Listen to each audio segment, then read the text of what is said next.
भाई लगा दे तनी पोस्टर। हमू देखा तनी कौन एक खेत के मूली बार तू हिम्मत होके हटा के दिखाई।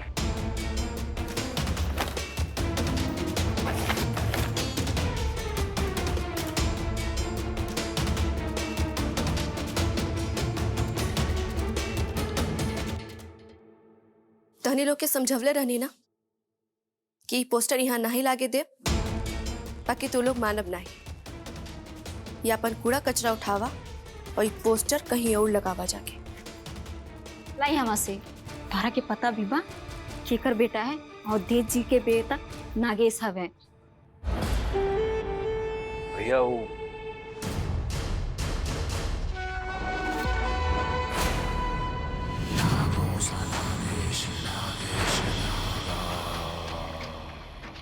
फुलझड़ी कौन है रे चंबुआ? कुंडली बताओ एक। भैया एकर नाम रितु हो। ई कॉलेज में पढ़े लिखे में फर्स्ट आवेले। ई पढ़ लिख के वीडियो बनल चाहेले।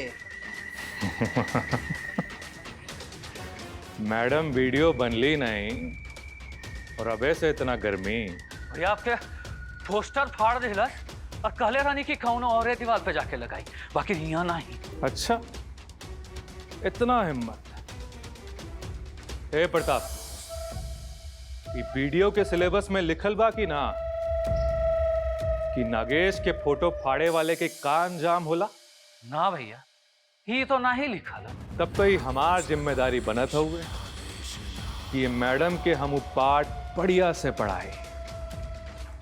आओ हमारे साथ। हमने के पोस्टर लगावे के भाई। अब चलिए हम पीछे से आओ था नहीं। हमार पोस्टर अब एवा नहीं कहीं और ही लागी, और ऐसन जगह लागी कि चिपकी दीवार पर आ दर्द वीडियो मैडम के होई।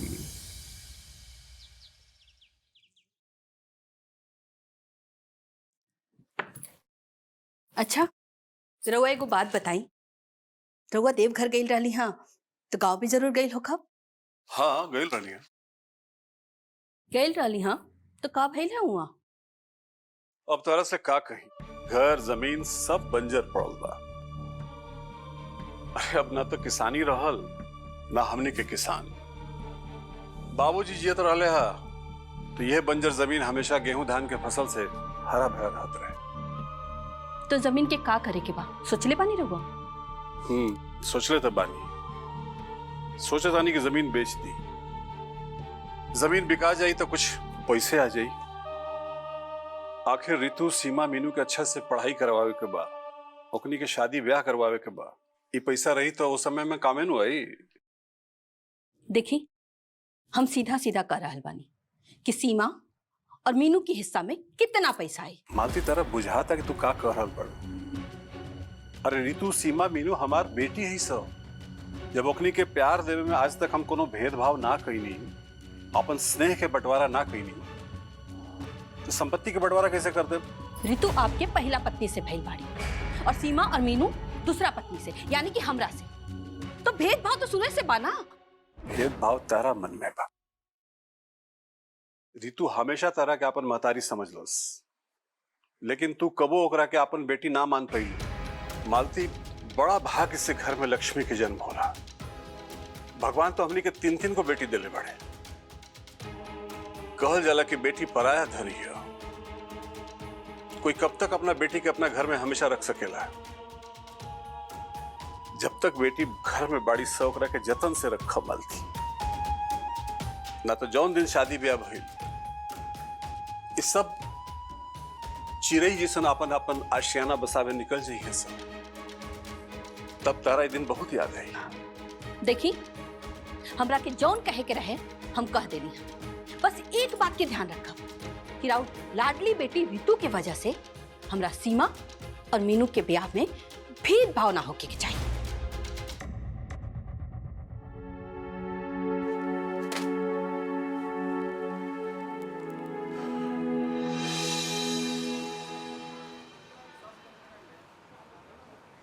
सेठ जी नमस्ते।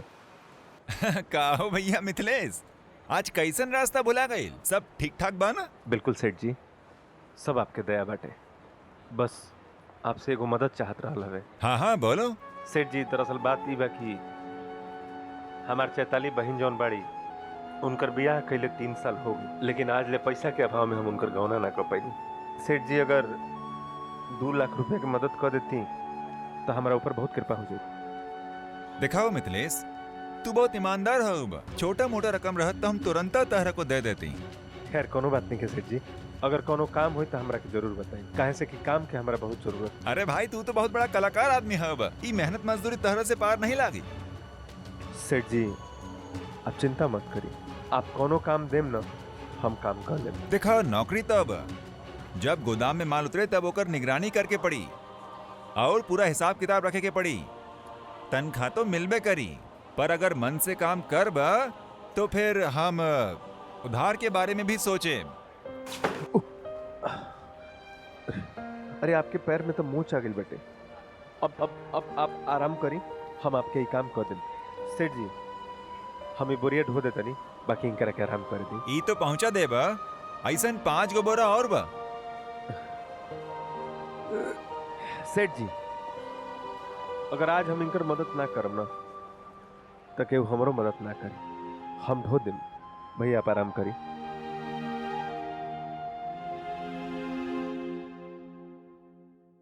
रज्जो, रसोई में दूध धैल रहे कहाँ बा? सोचतानी आज साबूदाना के खीर बना दे सबके खातिर। सोमरियो बा और मिथिलेश के उपास बा। मिथिलेश के तो साबूदाना के खीर बहुते पसंद बा। वो दूध हम दे देनी गोपाल के पिए खातिर। दिन रात लड़का पढ़ाई लिखाई करत रहता, स्वास्थ्य पे ध्यान ही नहीं दे। दूध ना पी तो कमजोर ना हो जाई। वो तो ठीक बा रज्जो, बाकी एक बार पूछ लेवे के चाहिए। वाह रे वाह, मतलब ई घर में एक गिलास दूध खातिर पूछा होई। गजब। ई बात नहीं खे रज्जो, ओकर उपास रहे तो हम सोचली फलहार बना दी कुछ। रउआ मन में का बा हमरा सब बुझाता। और बेटा कोनो जंग जीत के नहीं खानावा कि खीर खियाल जाई उनका के। हमार बेटा दिन रात किताब में आँख गड़ौले रहता, वो कमजोर होई, ओकरा जरूरत बा दूध पिए के। रउआ बेटा के ना।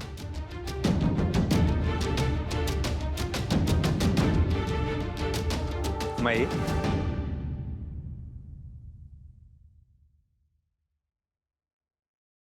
बबुआ बहुत थकल लगत तड़ा। ना माई, ए बार हमार नौकरी लग गई। सच? हाँ।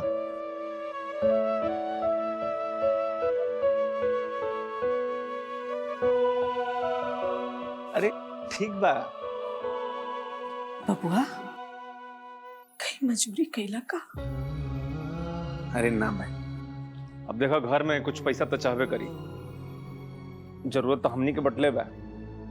एगो घरी माई कोनो लगनो तो नहीं खे, आसपास में कोनो तर त्योहार भी नहीं खे, तो माई जौन काम मिली तो तो करेंगे पड़ी। ऐसा हूँ इको रोज नहीं करे के माई, काम बढ़िया बा हम कर ले। माई एबार हमारे व्रत रह, पेट में गुड़गुड़ाते रहे, उनको छुपारण करा देबो तो बड़ा बढ़िया हो जी। हम मुंह हाथ धो के आवत नहीं तो हमरा के कुछ दे दे।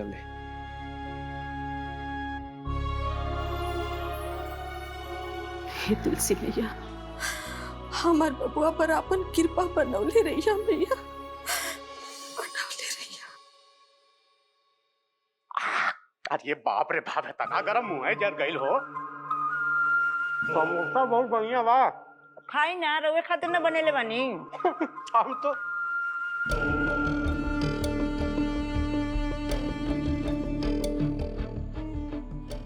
ढेर जोगी घर उजार।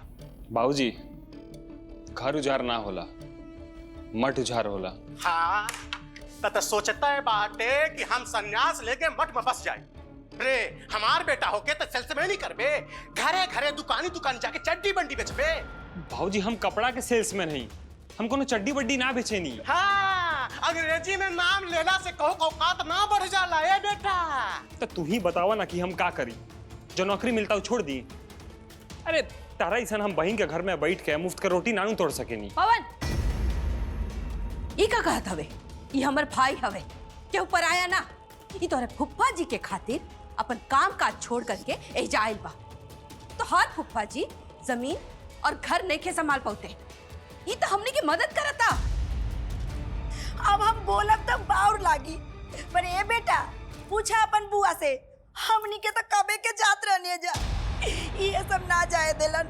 पूछा। अच्छा माई, तो कहवा जाई थी लोग? बाबा के घर तो पहले ही बिक गई। बढ़िया बा, मुफ्त के रहा लोगी ना, मुफ्त के रोटी तुड़ा लोगी। भैया ऐसे मत बोला, आप लोग बाबूजी की मर्जी से यहाँ बाड़े और आप लोग के रवा से बाबूजी की खुशी मिलेला। एमा कोनो अपन पराये नहीं खे। रितु तू देखा एकदम चुप हो जा, एक सब भी मत बोलिया। हम हे भगवान, अब ये दिन देखावे के बाजल रहला। ई कुकुर के जिंदगी जिए से का फायदा? जब अपन औलादे नहीं के इज्जत करता तो हम दोसर से का उम्मीद करी? सुनिए पवन के पापा जी, हम बोलम ना तरवा के बाउर लागी। जहाँ राउरी इज्जत ना वहाँ रहेगी का फायदा? आज हमनी के लेके यहाँ से चाली ना तो हमरा खातिर जहर ले आई, हम खा के मोरी। पवन के माई सुनी सुना, अरे जहर खा हमार दुश्मन। हाँ हम इतना बेकार ना है। ए बेटा तो का गलत लागे तो लागे, बाकी अपने आदरणीय जीजा जी के और आदरणीय बहना के छोड़ के ना जा सकते। भैया माई बाबूजी की बात के बुरा ना मानल जाला, काहे से यू जवन कुछ भी कहले हमनी की भलाई की खातिर, है ना? जा जो हाथ पाँव धोला, हम तोरे खातिर खाना लगावत।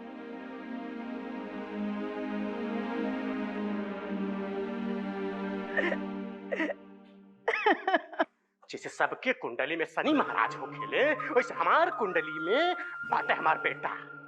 अरे शनि महाराज तो 7 साल ले कष्ट दे ले, लेकिन का बता का कष्ट दी हमारा के पते नहीं के।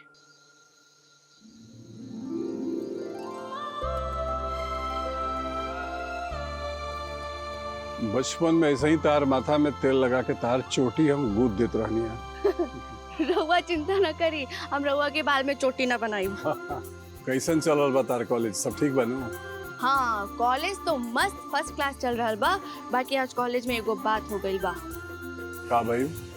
आज हम कॉलेज में एगो बहुत सुंदर पेंटिंग देखली। आज से पहले हम इतना सुंदर पेंटिंग बाबूजी कब्बो न देखले रहनी। बाकी कॉलेज में एगो नागेश नाम के बिगड़ेल लड़का हवे, ओकर चमचा लोग वो पेंटिंग में अपन पोस्टर चिपकावत रहना। अब आपे बताई बाबूजी, कोनो कलाकार इतना मेहनत से दिल से पेंटिंग बनवले और ओकर वो चमचा लोग बर्बाद करे के चाहता रहा और केहू कुछ बोलले भी ना। बाकी हमरा से तो बर्दाश्त ना भइल, हम टोक देनी कि एजा ये पोस्टर वोस्टर ना चिपकी के वो जाके चिपकाई। लेकिन बेटी ये सब तरह के लड़कन से उलझल ठीक नहीं खे, काहे कि लोग के पढ़ाई लिखाई से कोई संबंध ना होला। यही से तू ऐसे लड़कन से दूर रह करो। हाँ बाबूजी, पर कोनो कलाकार इतना मेहनत से पेंटिंग बनवले ओकर खराब होते भी तो ना देख पाऊनी। और आपे तो सिखवले रहनी कि केहू कलाकार के हम कला के सम्मान न कर सकेनी तो कम से कम अपमान तो न करे के चाहिए। हाँ वो तो ठीक बा, लेकिन आगे से ये सब लड़कन के मुंह मत लगाइए। हाँ बाबूजी, बाकी वो पेंटिंग में जरूर कोनो ऐसा खास बात रहे जेकर हम बर्बाद होकर ना देख पाऊनी। पता ना वो कैसन कलाकार हुए जितना मेहनत से इतना सुंदर पेंटिंग बनवले बा।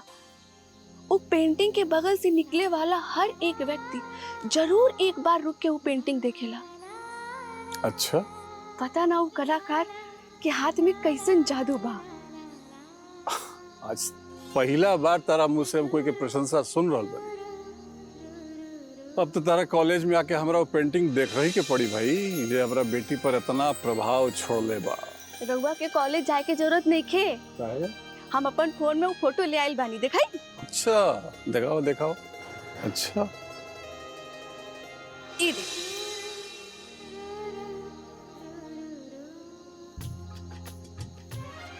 वाह, अर्धनारीश्वर। ये तो लगा था कि कलाकार अपना ही तस्वीर में भगवान शिव के अवतार के साक्षात उतार देगा। देखनी, हम कहत रानी ना कि एक कलाकार के जे के भी पेंटिंग देखी वो देखते रह जाई। पता ना कितना भाग्यशाली हुई वो कलाकार जे के हाथ में ई जादू बा। अब चला, हमरा नींद आवता, घर में सुतल जाओ, बहुत चंपी हो गई।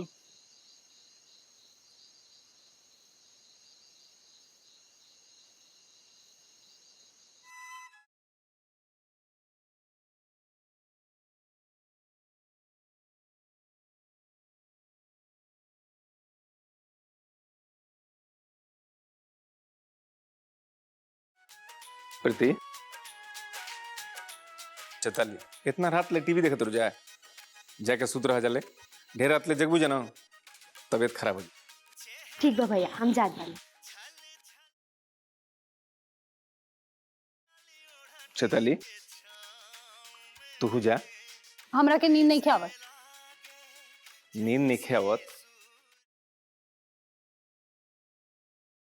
जाके अपना कमरा में सुत रह ले, सुतबू ना, खूब बढ़िया से नींद आई। जा।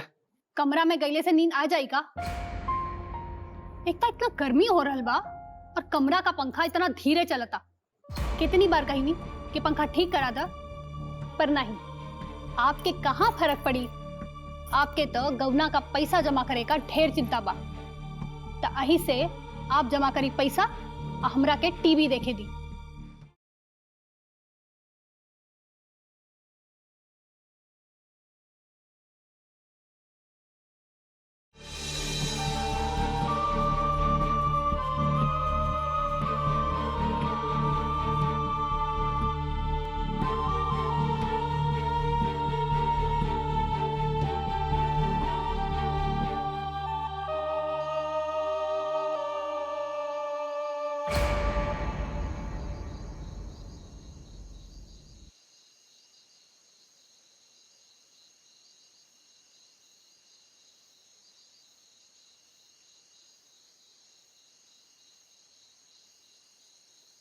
अरे सुना, का कहतड़ा? अरे तो हम कहीं भाग के थोड़े ही जाता नहीं, दे दे ना तार पैसा। आ सुना, ये तरह छोट छोट बात पर फोन करके हमके धमकी मत देहल करा। गोपाल, अरे ना सर, सब क्लियर हो गेल बा। अब कोनो परेशानी नहीं खे, बस यही एगो सवाल समझ में ना आवत रहे जी। आप फॉर्मूला बता देनी ना, अब हो जाए क्लियर। अच्छा जी जी जी, प्रणाम सर जी। गोपाल, इतना रात हो गई, केकर से बात करता? केकर फोन डाला? कुछ ना भैया, वो मामा मास्टर साहब के फोन के ले रहनी। हाँ, एगो सवाल के हल ना मिलत रहे, अब हो गेल क्लियर। वाह, बहुत बढ़िया। ऐसे ही मन लगा के खूब बढ़िया से पढ़ा ले। हमारा दिल कहला तू एक दिन बहुत बड़ा अधिकारी बनबा, देख लिया।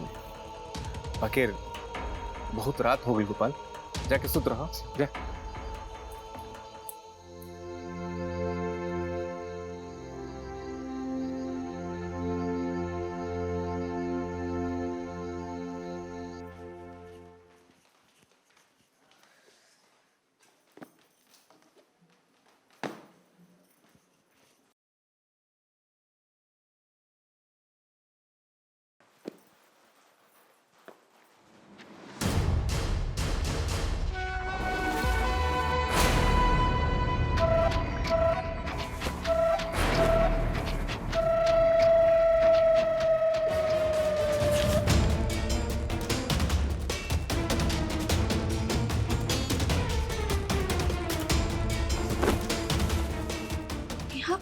पोस्टर के लगवला?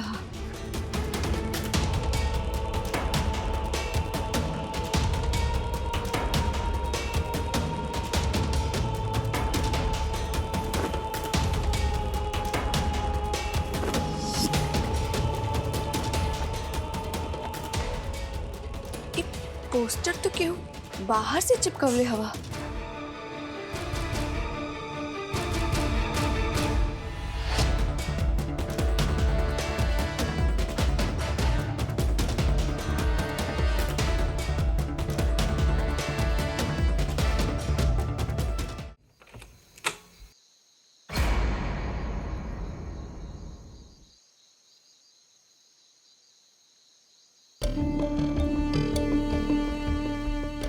जीजा जी के सोन परी इतना रात में कौन करामात कर दिया? कौनो तो मामला गड़बड़ बा।